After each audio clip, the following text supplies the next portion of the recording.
Le Petit Journal s'est rendu à l'événement Test in France à Ho Chi Minh Ville. Organisé par Business France, ce salon réunit les principaux exportateurs de vins et de spiritueux français. On vous emmène.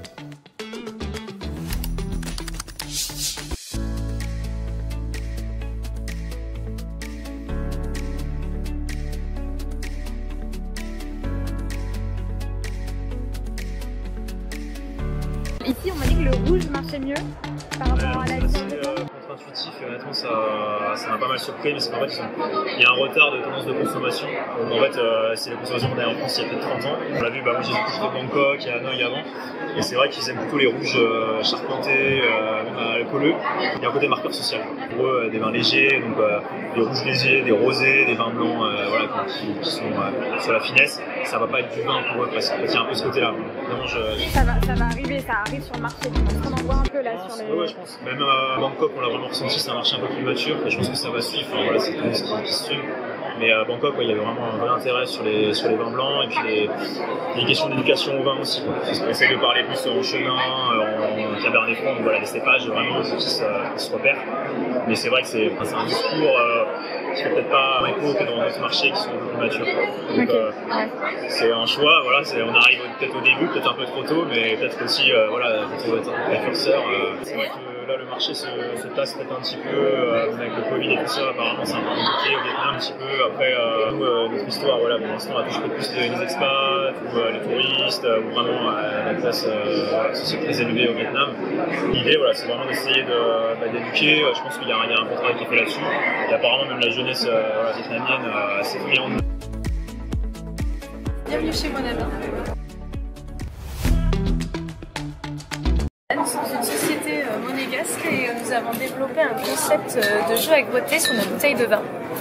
Donc vous devez gratter le jeton qui est ici pour découvrir si vous êtes l'heureux gagnant d'un voyage à Monaco. Là nous avons toute une gamme qui démarre du champagne, en allant vers le rosé de Provence, les vins de Bordeaux et une sélection de gin et de vodka.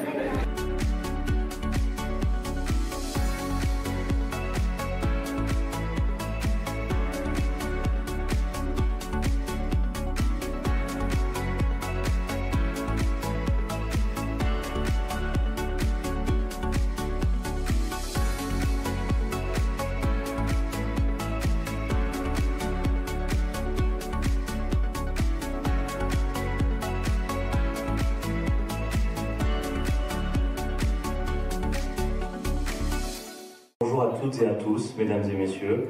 Je suis Mathias Ebrard, je suis le directeur du bureau Business France de Ho Chi Minh Ville, et je suis très heureux d'être ici aujourd'hui avec vous. Ravi, mais aussi très fier de pouvoir accompagner les producteurs de vins et de spiritueux français dans leur souhait de développement au Vietnam à l'occasion de cette 15e édition du Test in France. Je tiens à remercier bien évidemment toutes les équipes de Business France, à Paris déjà, avec Fabienne, mais aussi et surtout au Vietnam. Je vous souhaite à toutes et à tous un événement très productif. J'espère qu'il portera ses fruits pour chacun et chacune d'entre vous. Et sans plus attendre, je passe la parole à notre consul général adjoint, M. Grégory Robert. Votre présence à tous ici témoigne de la vitalité et du potentiel croissant de nos relations économiques et culturelles.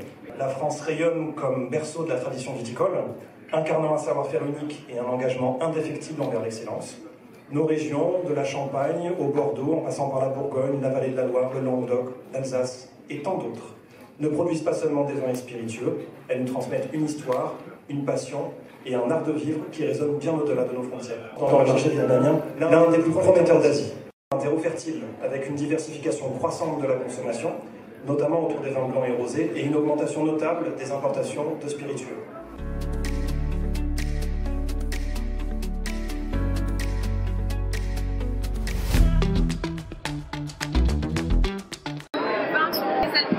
Avec un système qu'on appelle ça vacuum distillation. En fait, on va porter à ébullition le vin d'environ 38 degrés, qui va permettre de conserver quand même les arômes et toutes les saveurs en fait, du vin, sans les échapper, mais enlever complètement l'alcool. on va descendre jusqu'à 0,00% d'alcool dans le vin. Il y a une petite aromatisation ensuite quand même parce que la désalcoolisation va décharner un petit peu quand même le produit et on rajoute un petit peu dessus. Les vins ensuite, il y a une addition de gaz et ça donne un vin sans alcool pétillant. Voilà, sur une base de fumée. Et ça se vend beaucoup ici ou pas?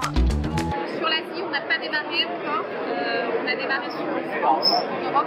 Hier, il y a eu beaucoup d'intérêt pour ce produit. Et voilà, aujourd'hui, on cherche des opérateurs qui sont capables de se caler.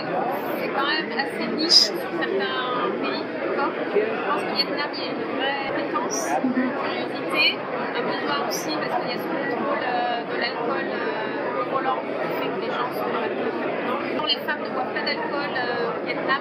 Ça peut aussi être à destination de ces personnes. En Roussillon, on est sur ce qu'on appelle la vallée de la Glie, donc sur le contrefort des Corbières, à 20 km de l'Espagne. On fait la bordure nous, avec la Catalogne du sud, on est en Catalogne nord, et on est sur des terroirs qui sont assez particuliers, puisqu'on est sur des terroirs sur cette cuvée de schiste mosaïque.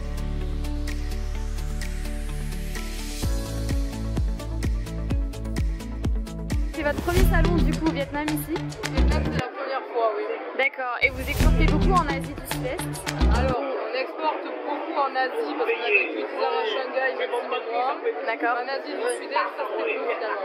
C'est pour ça que là on fait la tournée, on était à Bangkok, on était à Hanoï, à Ho Chi Minh. Et Chine, oui, ils consomment beaucoup de vin, non? On consomme beaucoup de vin, Ouais.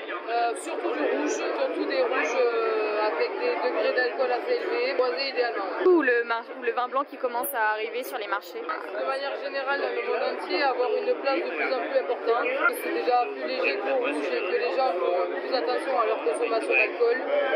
C'est plus frais, je pense que ça va de pair avec le réchauffement climatique.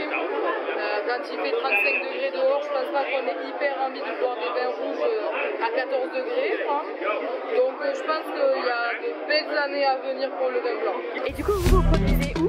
Sur quelle région? On est basé en Occitanie et on fait que des vins d'Occitanie. Vous avez ici beaucoup de demandes pour le marché vietnamien, du coup, avec les salons Hanoï, Ho Chi Minh. Beaucoup de passages et il y a un intérêt assez important et significatif qui est exprimé, mais ça prend un peu de temps pour savoir quels seront vraiment les débouchés.